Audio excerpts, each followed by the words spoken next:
भक्तों, ओम नमः शिवाय। श्री शिवाय नमस्तुभ्यम। जय श्री महाकाल। जी हाँ भक्तों, क्या आपके भी घर में कोई ऐसा व्यक्ति है जिसका विवाह नहीं हो पा रहा?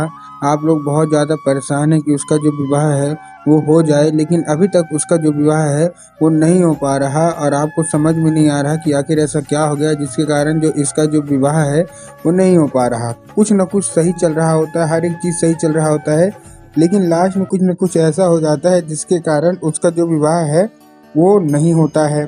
लास्ट में कुछ न कुछ ऐसा होता है कि रिश्ता टूट जाता है। आपने बहुत ज़्यादा प्रयास कर लिया, जितने भी माता पिता हैं आपने बहुत ज़्यादा प्रयास कर लिया कि उस व्यक्ति का जो विवाह है वो हो जाए।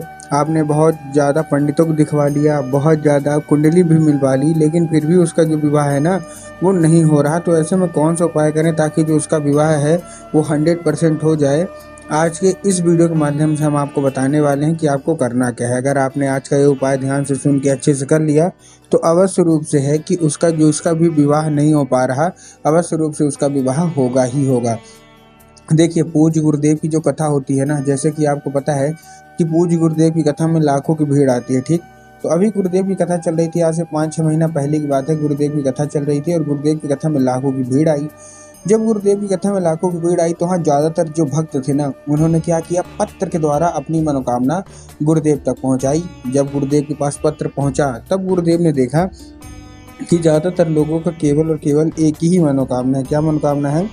कि गुरुदेव, हमारे जीवन में एक लड़का है, या गुरुदेव हमारे जीवन में एक लड़की है जिसका विवाह नहीं हो पा रहा। वो 30 साल की हो गया, कोई 35 साल का हो गया, कोई 40 साल का हो गया, यहाँ तक कि कोई न कोई 45 साल के भी हो गए हैं, लेकिन उनका जो जीवन में विवाह है ना उसका योग नहीं बन रहा। वो लोग बहुत ज़्यादा परेशान हैं, वो यही पूछना चाहते हैं गुरुदेव हम क्या करें। जब गुरुदेव ने ये देखा तब गुरुदेव ने 2 से 3 उपाय बताए और कहा, केवल और केवल ये उपाय कर लेना, तुम्हारा जो भी बच्चा है जिसका भी विवाह में अड़चने आ रही हैं, अवश्य रूप से उसका विवाह होगा ही होगा और अड़चने खत्म होंगी।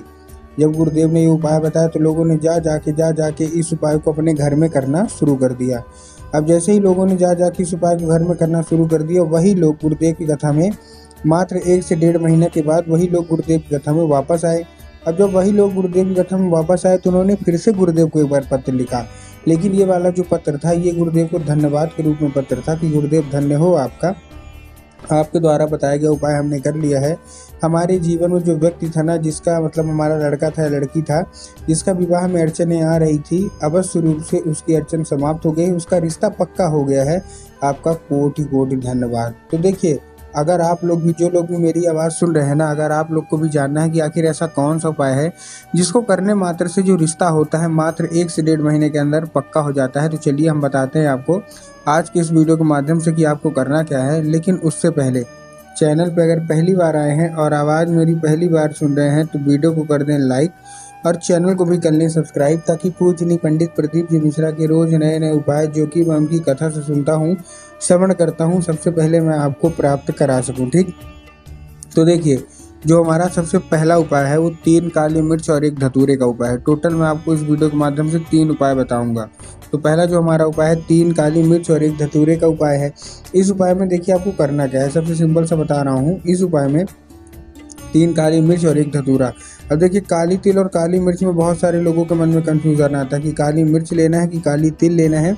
तब गुरुदेव ने ध्यान से बताया है कि आपको क्या लेना है, काली मिर्च लेना है, ठीक? उसके साथ 1 धतूरा लेना है, ले लिया।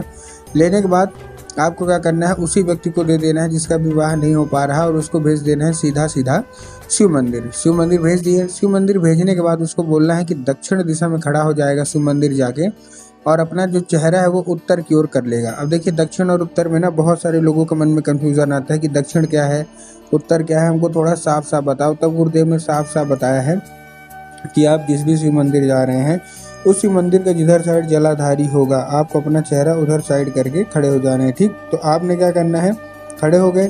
खड़े होने की वजह से आपने खड़े हो गए। खड़े होने के बाद आपको एक नाम लेगी, कौन सा? महादेव का बहुत ही सुंदर सा नाम है, श्रम्भेश्वर महादेव। तो बस आपको श्रम्भेश्वर महादेव का नाम लेके उन्हीं का स्मरण करके आपको चुपचाप क्या कर देना है, आपको अर्पित कर देना है बस।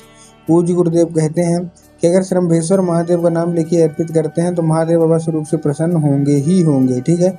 ये था कौन सा हमारा, ये था हमारा सबसे पहला उपाय। अब जो हमारा दूसरा उपाय है, इस उपाय में आपको 11 लाल फूल चाहिए। कितने फूल चाहिए?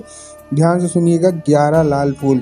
अब 11 लाल फूल आप कोई सा भी ले सकते हैं, आप गुलाब का ले लीजिए, गुड़हल का ले लीजिए, ठीक ना, कोई सा भी ले सकते हैं। लेकिन आपको 2 चीज़ का ध्यान देना है इस उपाय में। सबसे पहले तो जो आप फूल ले रहे हैं वो कहीं से भी कटा फटा फूल नहीं होना चाहिए, कहीं से भी खंडित नहीं होना चाहिए और कहीं से भी मुरझाया हुआ बिल्कुल भी नहीं होना चाहिए। बहुत सारे लोग यही गलती करते हैं कि फूल ले तो लेते हैं लेकिन वो खंडित या मुरझाया हुआ फूल ले लेते हैं। आपको इससे बचना है, ठीक, ले लिया। दूसरी चीज़ आपको क्या करना है कि एक किस्म का लेना है। अगर आप गुलाब का ले रहे हैं तो केवल गुलाब के लीजिए। अगर आप गुड़हल के ले रहे हैं तो 11 के 11 आप गुड़हल के लीजिए। ये नहीं करना कि 2 फूल किसी और के ले लिए, 3 फूल किसी और के ले लिए, 4 फूल किसी और के ले लिए।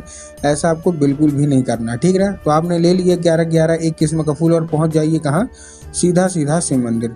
अब आपके दिमाग में क्या होगा कि हम शिव मंदिर पहुँच गए, हमको जाना है बाबा भोलेनाथ के ऊपर अर्पित कर देना है।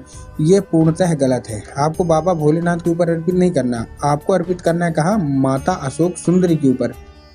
अब देखिए, जिसको पता है कि माता अशोक सुंदरी की जगह कहाँ होती है उनका तो ठीक, लेकिन बहुत सारे ऐसे लोग हैं जिनको यही नहीं पता कि माता अशोक सुंदरी की जगह होती कहाँ है।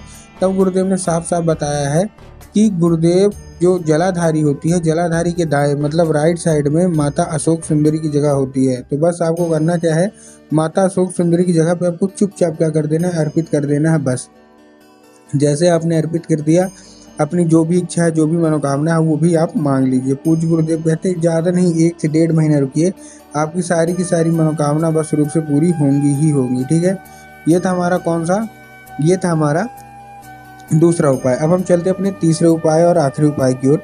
इस उपाय में देखिए आपको करना क्या है। इस उपाय में सिंपल सा आपको लेना है लाल चंदन, ठीक। लाल चंदन आपने ले लिया। अब लाल चंदन लेने के बाद आपको करना क्या है, लाल चंदन लेने के बाद पहुंचना है सीधा सीधा शिव मंदिर। शिव मंदिर पहुंच गए। शिव मंदिर पहुंचने के बाद आपको, जैसे मैंने अभी आपको माता अशोक सुंदरी की जगह बताई ना, बस आपको वहीं करना है।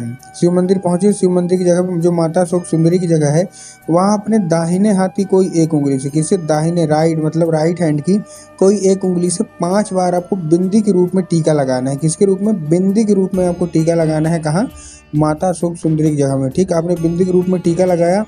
टीका लगाने के बाद आप अपनी मनोकामना मांगते रहिए, 5 मिनट तक आप खड़े रहिए। उसके बाद जहाँ जहाँ आपने बिंदी लगाया वहीं अपनी उंगली फिर टच करना है। क्या करना है, वहीं अपनी उंगली फिर टच करना है और उसको लेके वही हाथ अपना घर चले आइएगा, धोइएगा मत बिल्कुल भी नहीं।